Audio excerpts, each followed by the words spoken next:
ఈనాడు group సంస్థల chairman Ramoji Rao నేటి ఉదంతం కన్నుమూశారు. ఆయన మరణంతో తెలుగు మీడియా తీవ్ర విషాదంలో కూరుకుపోయింది. అనారోగ్య సమస్యతో ఆసుపత్రిలో చేరిన ఆయన నేడు ఉదయం తుదిశ్వాస విడిచారు. రామోజీరావు గొప్ప వ్యాపారవేత్త. అనేక సంస్థలను ప్రారంభించి ఎంతో మందికి ఉపాధిని కల్పించారు. అంతేకాకుండా సినీ పరిశ్రమ అభివృద్ధిలో కూడా కీలక పాత్ర పోషించారు. నిత్యం తెల్లవారుజామున పేపర్ చదవడం అలవాటుగా ఉన్న రామోజీరావు 1974లో ఈనాడు సంస్థానాన్ని ప్రారంభించి ప్రజా సమస్యలను ఎత్తిచూపుతూ ప్రభుత్వాలను ప్రశ్నిస్తూ సంచలనం సృష్టించారు. అలాంటి పత్రిక ఈనాడును ప్రారంభించి ఈ ఏడాది ఆగస్టు 10 నాటికి 50 ఏళ్లు పూర్తవుతాయి. మరో 2 నెలల్లో ఆ పేపర్కు 50 ఏళ్లు నిండనుండగా ఈ అరుదైన ఘట్టాన్ని చూడకుండానే రామోజీరావు కన్నుమూయడం నిజంగా విషాదకరమైన ఘటన. అలాగే టాలీవుడ్లో రామోజీరావు పాత్ర చాలా కీలకం. ఆయన వ్యాపారవేత్తగా, నిర్మాతగా చూడని విజయాలు లేవు.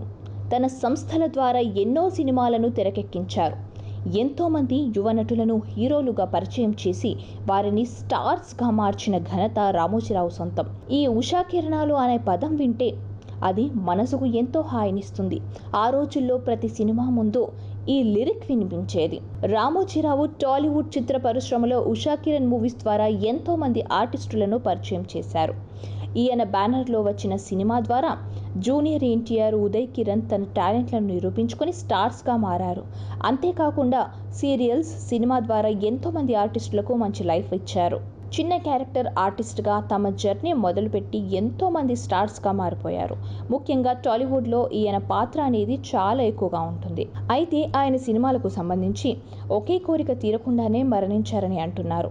ఉషా కిరణ్ బ్యానర్లో 100 సినిమాలు తీయాలని ఎప్పుడూ అనుకునేవాడని చెబుతారు. కానీ ఇప్పటికీ 95 సినిమాల వరకు తెరకెక్కించారు. 100వ సినిమా అనేది ఆయన తీరని కోరికగానే మిగిలిపోయిందంటున్నారు. ఇక రామోజీ మృతి పట్ల 2 తెలుగు రాష్ట్రాల ముఖ్యమంత్రులు, ప్రధానితో పాటు రాజకీయ, సినీ ప్రముఖులు సంతాపం వ్యక్తం చేశారు.